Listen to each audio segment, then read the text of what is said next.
ताज़ा तरीन TV programmes और ब्रेकिंग न्यूज़ देखने के लिए अभी सब्सक्राइब कीजिए हमारा चैनल TNNlive.tv।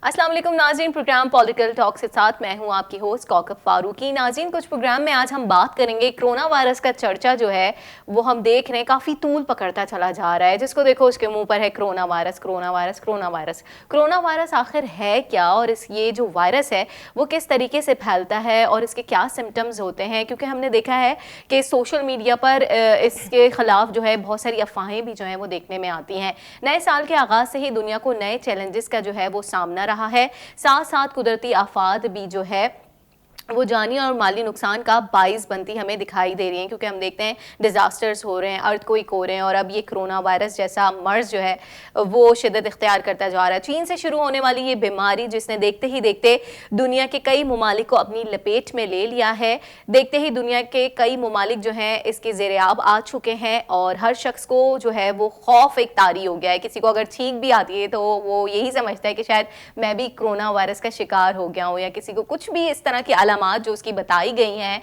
उससे उसको यही लगता है, उसके जहन में यही चीज़ घुस गई है कि यार शायद मुझे कोरोना वायरस का मतलब इस तरह का अटैक हो गया है। और इसमें कोई दोहराई नहीं है कि ये बहुत तेज़ी से जो है ये वबा जो है इसको कहेंगे या वायरस जो है वो तेज़ी से फैलता चला जा रहा है।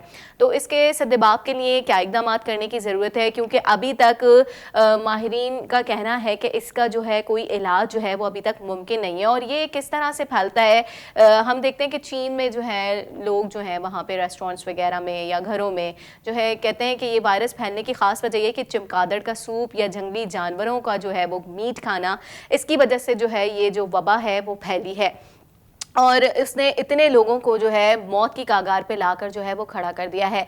क्या सूरत हाल अब हो रही है कोरोना वायरस के हवाले से? हुकूमत क्या इक़दाम कर रही है? मतलब हमारे जो चीन में पाकिस्तानी तालिब इल्म हैं या लोग हैं पाकिस्तानी हैं और दीगर ममालिक में जो ये वबा है तेज़ी से फैलती जा रही है, इसकी रोकथाम के लिए क्या इक़दाम करने की ज़रूरत है? और मतलब ये जो मर्ज़ है वो किस तरह से इंसान के अंदर अपनी जगह बना लेता है और इससे बचने के लिए क्या हमें करना चाहिए ख़ुद से? तो मतलब ये सब कुछ बात करने के लिए हमारे साथ मौजूद हैं डॉक्टर इरीज हारून। हमने इनको दावत दी है अपने प्रोग्राम में, इनसे जानेंगे कि कोरोना वायरस के बारे में हमें क्या बताएंगे। बहुत शुक्रिया आपका। जैसे कि मैंने ब्रीफ किया कि कोरोना वायरस आप भी सुनी रही होंगी एज अ डॉक्टर कि कोरोना वायरस मतलब आपके ख्याल में कोरोना वायरस है क्या? अच्छा, कोरोना वायरस एक्चुअली जो जितने भी फ्लू के वायरसेस हैं ना वो होते यही हैं क्योंकि ये वायरस की टाइप है। अब जो लेटेस्ट कोरोना वायरस आया है ना जो COVID-19 कह रहे हैं, 19 बिकॉज 2019 में वो आया है, ये लेटेस्ट है, उसकी टाइप है एक, ठीक है। मतलब कि जितना इन्फेक्शियस फ्लू फैलता है, जैसे सार्स भी जो फैला था वो भी कोरोना वायरस ही था। अच्छा। लेकिन वो डिफरेंट टाइप का था, सिम्टम्स डिफरेंट थे, उसका जो है एक्सट्रीम लेवल डिफरेंट था। ये डिफरेंट है और ये लेटेस्ट वाला है। तो इसको हमने कहा तो एक्चुअली वायरस तो फ्लू वाला ही है, लेकिन इसकी जो आप कह सकते हैं कि ये ज़्यादा सख्त किस्म का वायरस है, जो सिम्टम्स अलग हैं और इसकी जो सिवियरिटी है वो ज़्यादा है, जब शिद्दत ज़्यादा इख्तियार करता है। मतलब ये कह रहे हैं ना कि एक दूसरे से मुंतकिल हो रहा है, मतलब क्या फ्लू होता है? क्योंकि हम देख रहे हैं सोशल मीडिया पर इस हवाले से बड़ी मतलब फेक न्यूज़ भी बनाई जा रही है कि अगर कोई छींक रहा है या किसी को वैसे ही क्योंकि मौसम की वजह से अगर किसी को फ्लू हो रहा है तो पैनिक क्रिएट किया जा रहा है। तो आप क्या बताएंगे? देखो, जितनी भी रेस्पिरेटरी डिजीज होती हैं वो ड्रॉपलेट इन्फेक्शंस हम कहते हैं, यानी कि छींक से, सांस लेने से, एयर के थ्रू वो ट्रांसफ़र करती हैं। अगर किसी ने अपने फ्लू हुआ हुआ हाथ लगाया और सर्फेस पे लगाया और किसी और ने आके सर्फेस को टच किया तो उसको भी स्प्रेड हो जाएगी वो चीज़। तो ये ड्रॉपलेट इन्फेक्शंस होती हैं और ये स्प्रेड होती हैं एक दूसरे से। इसके लिए वो फिर प्रिकॉशंस लेते हैं कि मास्क लगा लिया, अपने हैंड वॉशिंग अच्छी करें, किसी को फ्लू हुआ है तो उससे हाथ ना मिलाएं, उससे कांटेक्ट ज़रा दूर रखें, ये चीज़ें होती हैं। मास्क क्योंकि स्पेशली लगाते हैं कि आपके स्नीज करते हुए, कॉफ करते हुए वो ड्रॉपलेट इन्फेक्शन ना स्प्रेड हो। तो ये स्प्रेड तो हो रहा है और लेकिन बहुत सारे वायरल इन्फेक्शन स्प्रेड होते हैं, तो उसका मतलब ये तो नहीं कि पैनिक क्रिएट कर दिया जाए। अराउंड 45,000 केसेस जो हैं वो अभी तक रिपोर्टेड केसेस हैं।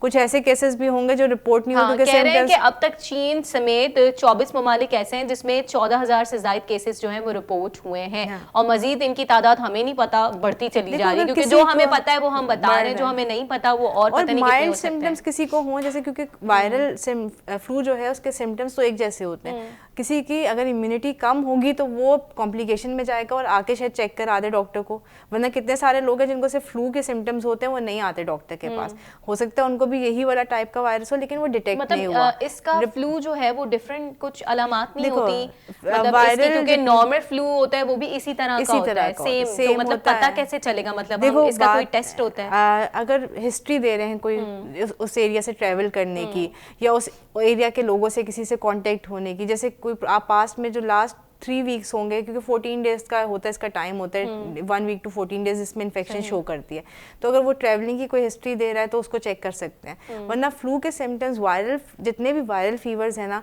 उनका स्टार्टिंग पैटर्न एक ही जैसा होता है, फीवर होगा, बॉडी एक्स होंगे, स्नीजिंग होगी, सोर थ्रोट होगा, वो सिम्टम्स सारे एक ही जैसे होते हैं। जहाँ पे कॉम्प्लिकेशन में कन्वर्ट हो जाता है कि नमूनिया हो गया, क्योंकि इसके में नमूनिया और ब्रीदिंग इशूज़ बहुत ज़्यादा है, सिवियर रिस्पायरेटरी डिस्ट्रेस हो जाता है, सांस लेने में बहुत तकलीफ होती है, वो जब किसी को स्टार्ट होगा तो उसको फिर टेस्ट करते हैं और फिर कहते हैं अच्छा ये वाला वायरस है या ये वाला प्रॉब्लम है, तो वो डिटेक्शन तक आने के लिए जो पहले जो बीच में फेज है ना उसमें कुछ नहीं कोई कह सकता कि इसको, इसी वजह से इतना ज़्यादा वो कर रहे हैं कि किसी को छींक भी आ रही है, कॉफ भी आ रही है तो उसको अलग कर रहे हैं। हाँ, हमने ये भी देखा है कि बहुत सारे ऐसे वायरसेस पाकिस्तान में भी होते हैं और इससे बाहर भी बहुत सारे होते हैं, लेकिन इतनी शिद्दत किसी वायरस ने मेरे ख्याल में इख्तियार नहीं की होगी और इतनी तेज़ी से ये वबा फैली नहीं होगी, क्योंकि अगर बात की जाए पाकिस्तान की तो यहाँ पे डेंगू का बड़ा ज़्यादा रेशो सामने आया था, और अगर दीगर मतलब अगर बात कर लें फ्लू वगैरह की नॉर्मल तो वो तो चलता ही रहता है ऑन एंड ऑफ, लेकिन आपको क्या लगता है मतलब ये वायरस मतलब क्यों इतनी शिद्दत इख्तियार कर रहा है, क्यों इसको इतनी हाइप मिल रही है, और इसकी वैक्सीनेशन या इसकी मेडिकेशन क्यों नहीं हो रही अब तक? मतलब एक वायरस ही है ना, होनी चाहिए जैसे नॉर्मल वायरस की होती है। थोड़ा सा इसको जैसे कह रहे थे कि ये सोशल मीडिया पे भी ना बहुत हाइप बन गई है इसकी, ठीक है। एक होता है कि हम जैसे कहते हैं एपिडेमिक हो गया कि कोई चीज़ पूरी दुनिया में स्प्रेड होना शुरू हो जाती है, ये थोड़ा सोशल एपिडेमिक आप कह सकते हो कि आप ये इंटरनेट पे बहुत ज़्यादा इसकी हाइप बनी है, पैनिक क्रिएट कर दिया गया। अगर आप रेशो निकालें तो हमारे यहाँ जब डेंगू हुआ था तो कितनी कॉम्प्लिकेशंस हो रही थी, कितना डेथ रेशो हो रहा था, काफ़ी ज़्यादा हो गया, लेकिन क्योंकि अर्ली डिटेक्शन स्टार्ट कर दी थी, फिर वैक्सीनेशन आ गई, उसकी ट्रीटमेंट होना शुरू हो गई तो वो चीज़ कवर हो गई। यहाँ पे प्रॉब्लम कहाँ स्टार्ट हुआ, जब वायरस स्प्रेड होना शुरू हो गया, क्योंकि किसी ने जब स्टार्ट हुआ, किसी जब पहले 2-3 केसेस हुए होंगे, एक तो वो रिपोर्ट नहीं हुए और वहाँ से लोगों ने ट्रैवलिंग की, चाइना से ट्रैवल किए तो वो दुनिया में स्प्रेड होना शुरू हो गया। नहीं, और दीगर ऐसे ममालिक भी जो हैं आपने देखा होगा कि मतलब वो अपने अपने लोगों को, जैसे अगर चीन में कोई अमेरिकन है या पाकिस्तानी है तो वो अपने लोगों को वहाँ से बुला रहे हैं और बाकायदा उनकी मतलब ट्रीटमेंट पूरा कर रहे हैं, देख रहे हैं इसमें कोई मतलब स्क्रीनिंग हो रही है उनकी पूरी के कोई वायरस के सिम्टम्स तो नहीं है। लेकिन मैं कुछ न्यूज़ भी देख रही थी और इस तरह की खबरें भी देख रही थी कि बाद में पता चलता है कि उसमें वो वायरस की तशखीस हो गई है, मतलब इस तरह से। तो इंक्यूबेशन पीरियड होता है जब तो वायरस आपको नहीं लगता कि जो लोग जहाँ हैं उनको वहीं होना चाहिए, आप बुलाएं नहीं? अगर अब नहीं बुलाएंगे तो ये वजह भी हो सकती है वायरस फैलने की। वो यही वजह है ना, स्प्रेड होता है इसी तरह कि अगर आप उसको ट्रेवल किसी बंदे को वहाँ से निकाल के ले आएंगे और उसने कैरी किया हुआ वायरस तो वो मजीद आगे 3-4 लोगों को लगेगा और फिर मतलब लेकिन स्क्रीनिंग की जा रही थी कि नहीं है वायरस, अलामात नहीं पाई गई। देखो लेकिन बाद में फिर एक्चुअली अभी स्क्रीनिंग टेस्ट जो प्रॉपर स्टार्ट हमारे पास तो वैसी चीज़ें थोड़ी लेट आती हैं, तो स्क्रीनिंग वायरस को डिटेक्ट करने के लिए उसकी जो पूरी इंस्ट्रूमेंट्स हैं, डिटेक्शन किट्स होती हैं जो वो होनी चाहिए, और जब तक वायरस एक्टिव फॉर्म में नहीं लगता हमारे पाकिस्तान में ये चीजें होंगी क्योंकि नॉर्मल मशीनरी हमारे यहाँ अवेलेबल नहीं है। लैब जो है वो इतनी हाईली होनी चाहिए कि आपकी हाईली इक्विप्ड के उसमें डिटेक्शन हो किसी चीज़ की। जब इवन डेंगू आया था तो डेंगू भी शुरू में डिटेक्शन किट्स नहीं थी, पता नहीं चलता था कि कौन सा वायरल, तो सेम इज़ द केस यहाँ पे डिटेक्शन किट्स का थोड़ा सा इशू होगा। और वायरल सिम्टम्स जो है ना वो फर्स्ट 7 to 14 डेज में तो पता नहीं चलता, अगर किसी ने कैच किया है ना तो पहले 7 दिन तो उसको कोई सिम्टम नहीं आएंगे, और उसके बाद भी जो आएंगे वो फ्लू लाइक सिम्टम्स होंगे, इम्यूनिटी कम होगी तो ज़्यादा मसला होगा। तो डिटेक्शन तो अगर सारों की एक बंदे की तो वायरल डिटेक्शन नहीं कर रहे, वो लोग सिम्टम्स के ऊपर कर रहे हैं, और अगर किसी को सिम्टम नहीं है और अगर मतलब ये वायरस इतना खतरनाक है कि डायरेक्ट बंदा मौत के दहाने पे आके खड़ा हो जाता है। ये हम देख भी- रहे हैं कि इस वायरस का इतना शदीद अटैक है कि बंदा अपनी जान से जा रहा है। अच्छा, इसमें भी थोड़ा सा वही बात है कि अगर इम्यूनिटी किसी की कम है ना तो वो नहीं सर्वाइव कर रहे। सही। ओल्ड एज पेशेंट जितने भी हैं और जिनका कोई भी अंडरलाइंग रीजन है जिसकी वजह से इम्यूनिटी कम है कि पहले से कोई बीमारी है, तो वो सर्वाइव नहीं कर रहे। जो अगर एक weak है नॉर्मल मतलब, हेल्दी हाँ। बंदा है वो सर्वाइव कर जाता है। और इसमें एक और चीज़ मज़े की बात ये है कि इसमें बच्चों का रेशो बहुत कम है। आप देखिए, वरना क्या होता है कि जब कोई हाँ, क्योंकि बच्चे बहुत ज्यादा सेंसिटिव होते हैं। लेकिन इसमें क्योंकि वो कहे जो एक सर्वे किया है उसमें कह रहे हैं कि बच्चों की क्योंकि इम्यूनिटी स्ट्रांग होती है, वो जल्दी रिएक्शन शो करते हैं, तो वो इसको कोप अप जल्दी कर लेते हैं इस वायरस से। तो बच्चों में कम है केसेस, बड़ों में ज़्यादा, और बड़ों में भी वो केसेस सिवियरिटी ज़्यादा पकड़े जिनकी इम्यूनिटी कम है। सही। अच्छा, हमें ये भी बताएगा कि ना, जैसे अब किसी को पता चल जाता है कि यार हमें ये सिम्टम्स फील हो रहे हैं कोरोना वायरस के, तो क्या ऐसी अलामात हैं जिसका हमें इस्तेमाल करना चाहिए ताकि हम इससे बच सकें खुद ही सेल्फ सेफ्टी के लिए? अच्छा देखो, अगर किसी को खुद से फील हो रहा है ना, अपने से ज़्यादा दूसरों के लिए भी थोड़ा सा प्रिकॉशन लेना चाहिए। एक तो ये कि मास्क लगा के रखें। मास्क सिर्फ बचने के लिए नहीं, दूसरों को बचाने के लिए भी, ताकि जो स्नीज करे उसको उसकी ड्रॉपलेट इन्फेक्शन किसी और को नहीं लगे। हैंड वॉशिंग ज़रूर करनी चाहिए। अच्छा, वायरल जितने भी फीवर्स होते हैं उनकी सिम्टोमेटिक ट्रीटमेंट होती है कि अगर बुखार है तो बुखार की दवाई लेंगे, अगर गला ख़राब हो रहा है तो उसके लिए लेंगे। इन केस किसी को ब्रीदिंग इशू स्टार्ट हो जाता है, किसी को लग रहा है कि बहुत सांस लेने में, तो फिर डॉक्टर के पास जाके ताकि उसको केटर करें। इसकी कॉम्प्लिकेशन यही है कि निमोनिया में कन्वर्ट हो जाता है, और अगर बहुत सेवेरिटी हो तो ऑर्गन फेलियर हो जाते हैं, यानी कि आपके जितने भी ऑर्गन्स हैं, गुर्दे हैं, वो काम करना छोड़ देते हैं। सही।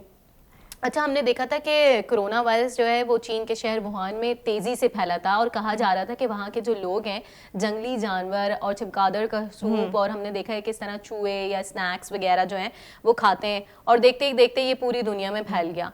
तो आप क्या कहेंगे, मतलब वाकई ये इन चीज़ों से हुआ है? क्योंकि हम तो देखते आ रहे हैं शुरू से ही कि वहाँ के लोग तो इसी तरह की चीज़ें खाते हैं, लेकिन अब ये मैंने एक कुछ नया सुना था, पता नहीं पहले से हो या नहीं हो, कि चमगादड़ का सूप पीने से ये वायरल जो है ज़्यादा परवान चढ़ा है। अच्छा, तो इस पे क्या कहेंगे? ये चमगादड़ में कुछ ऐसी होती हैं चीज़ें? चमगादड़ में, बर्ड्स में, जितने भी ये हम कहेंगे वाइल्ड एनिमल्स होते हैं ना, इनमें वायरसेस ज़्यादा होते हैं। जब फर्स्ट कोरोना वायरस जो डिस्कवर हुआ था ना, ह्यूमंस में बाद में हुआ था, पहले एनिमल्स में हुआ था। जैसे बर्ड फ्लू भी बहुत फैला था। तो और ये जितने चीज़ें जब खाते हैं, आप सोचो सार्स भी वहाँ से ही स्टार्ट हुआ था, चाइना से।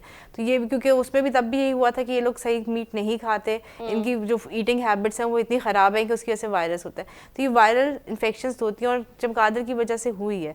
लेकिन उसमें कह रहे हैं कि अब एक जो बिल्कुल लेटेस्ट जो रिसर्च है उसमें ये बता रहे हैं कि डायरेक्ट बैट के थ्रू नहीं हुई, बीच में एक कोई एनिमल से मतलब कि बैठ के उसकी वजह से ट्रांसमिट हुई है, और फिर इंसानों में ट्रांसमिट हुई है। सही। तो ये ट्रांसमिशन फेज है। लेकिन बात वही है कि जो चीज़ सही है, एक नेचुरल आपका ब्रेन देखो प्रोसेस करता है कि ये चीज़ खानी नहीं है, तो उसको अगर आप खा रहे हैं तो यकीनन उसमें कुछ ना कुछ हार्म है। के लोग तो वो इस चीज़ों के यूज टू तो होते उनके हैं फिर ना। आप देखो डिजीजेस भी जब आया था, सार्स आया था, वो भी इसी वजह से स्टार्ट हुआ था।